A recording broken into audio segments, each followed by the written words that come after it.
I'm Heather with WTI. Do you need this tiny little tray to really set off an area? I know I did. I found the ideal one. It is solid wood.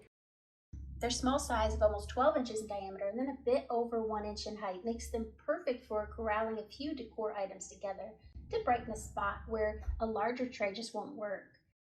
As an added bonus, using a tray like this on a stool or on a wide armrest like this one turns it into kind of like a side table so that someone can actually use this as a place to set their drink when they're sitting on that end of the sofa. It's perfect for what we need. It can also serve practical uses like in our kitchen or on our dining room table. Absolutely beautiful, easy to add decor items on top as well. It added such a nice warm feel to any room that we have this in. I'm extremely happy with this. It was exactly what I hoped. It's little and cute and everything I wanted. That's my point of view.